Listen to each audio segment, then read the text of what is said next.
the 7-point minimum scenarios for the 2013 election regarding specifically the tyranny of numbers. Now, when we did the scenarios, we assumed three things. Number one, we do not see things as they are. We see them as we are, quoted from a thinker. Number two, assumption that we have all made up our minds. We do not want to be confused by the facts, and these are the two assumptions that are likely to power this election. So what are the facts? We divide the facts into two. There are those facts that we call historical, and there are those facts that we call factual, as they are released, or they were released by IBC. Fact number one, we vote as tribes. Or has this changed? I doubt it. If we vote as tribes, then assumption is that we will vote as a tribe in this election, or as tribes in this election. Fact number two, this election was already concluded and won on December 18th, 2012, after the registration.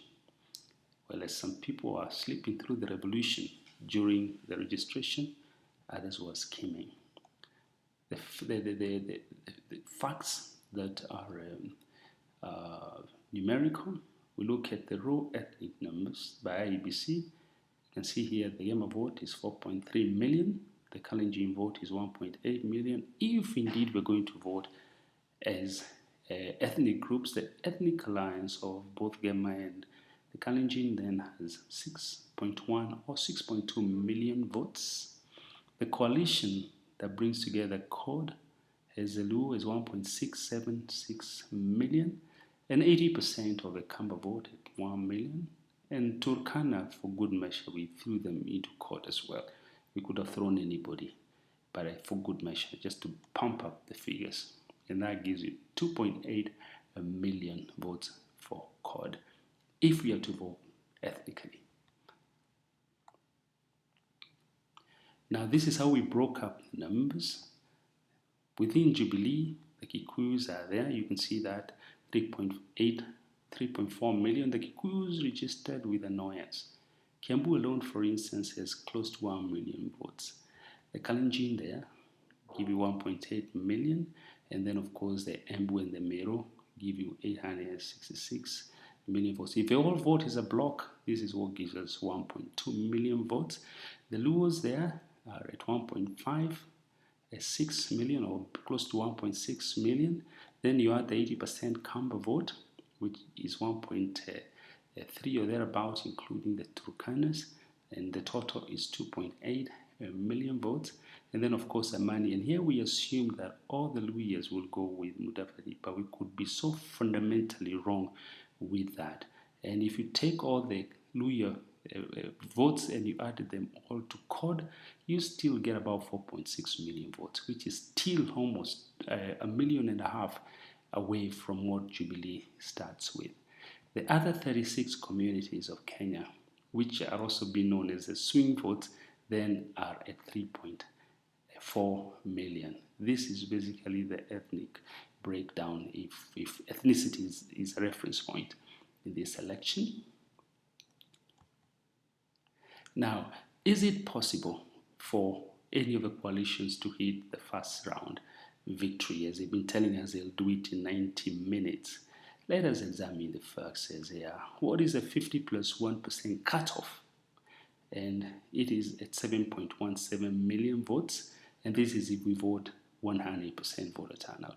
But then number two, what is the ethnic starting point for each of the coalitions? As we have already submitted, Jubilee has 6.2 million. CORD begins with 2.8 million in terms of its ethnic stronghold, while Zamani's ethnic stronghold is 1.8 million. So as you can see, no coalition is starting from the cutoff point of 7.1 million votes. But then we also ask the question, which coalition is closest to the cutoff point? What is the level of effort to be applied by each coalition to get to this particular cutoff? Let us look at the statistics and see what they tell us. So we begin with Jubilee. What's the Jubilee starting point?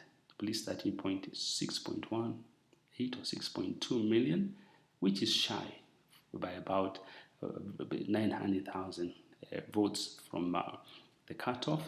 CORD starting point is 2.8 million. Amani starting point is 1.78 million votes. But what does this mean? If indeed voting is a solid historical reference point, then Jubilee ethnic support or ethnic base is 2.5 times that of CORD. What this essentially means is that every Luo and Kamba voter who is supporting CORD must vote twice to get to where Jubilee is. It means that they have to illegally go and vote in the morning and vote in the evening without fail for them to be able to get where the Jubilee is. But even then, that is a tall order.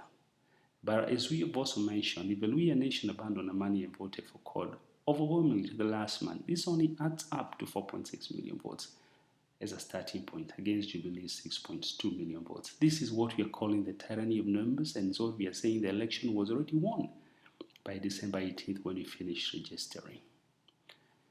But regarding the level of effort, we must ask the question, how many votes does each of the coalitions require to reach the 50 plus 1%? The Jubilee starting point is 6.2 million, as you can see. The CORD starting point is 2.8 million. The Amani starting point is 1.8 million. But what is the Jubilee level of effort? Jubilee level of effort is 980,000. That's all they require to hit the mark of 7.1 million and win the election round one. But what does CORD require to win the election round one? CORD requires 4.3 million votes according to IEBC, the IEBC register, and the way we have simulated it ethnically. And how about Amani? What does Amani require? It requires 5.27 million votes to reach that particular point. But what does all this mean? How do we analyze this?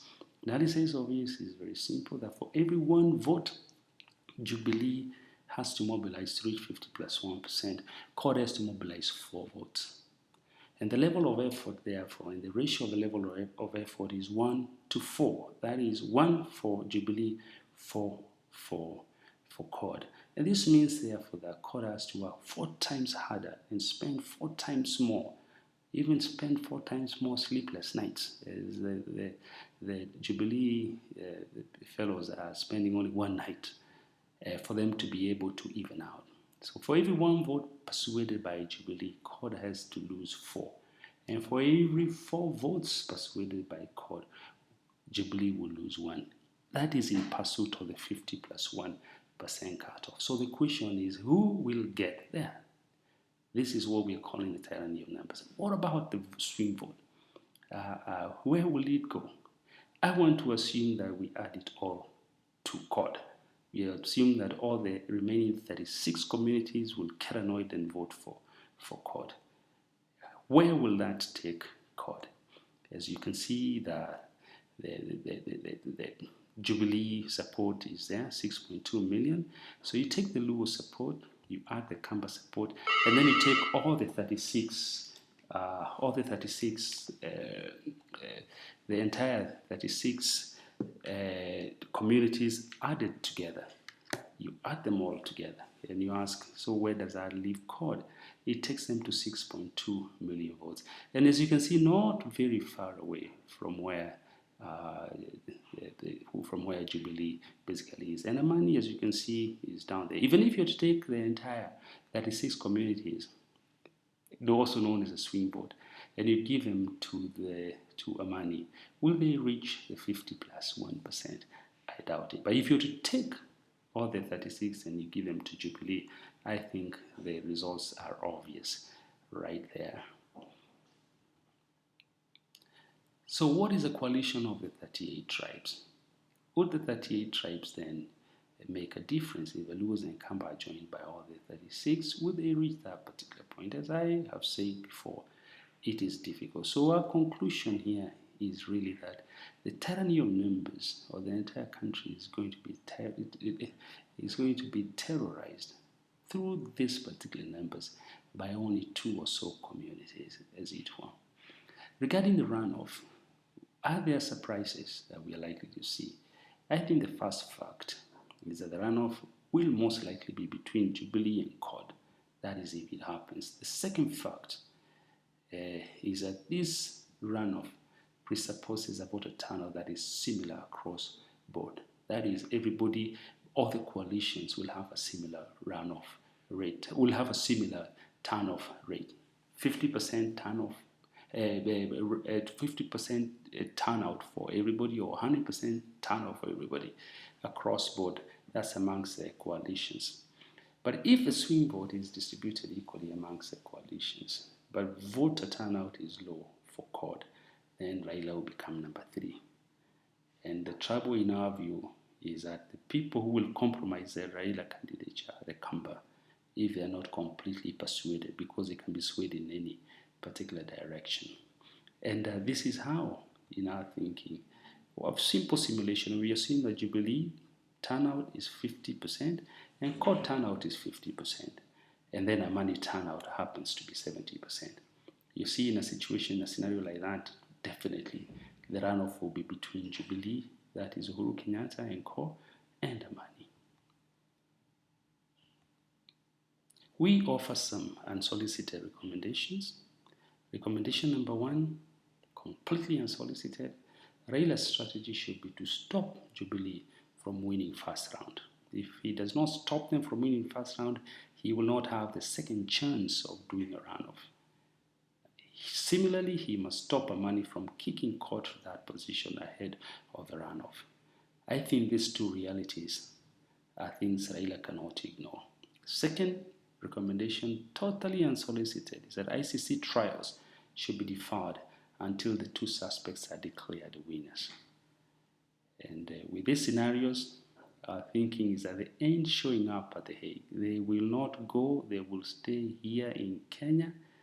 They will refuse to go on the 10th and on the 11th if it is clear that they are winning.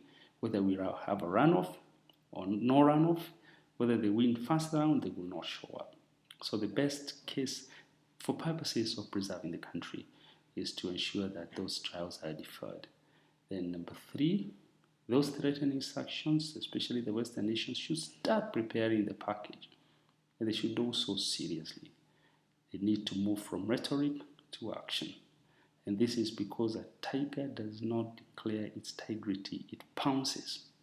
And if you don't pounce, as they have been threatening to pounce, the tyranny of numbers will have absolutely no mercy. Everything said in this clip is hypothetical. It must also be noted.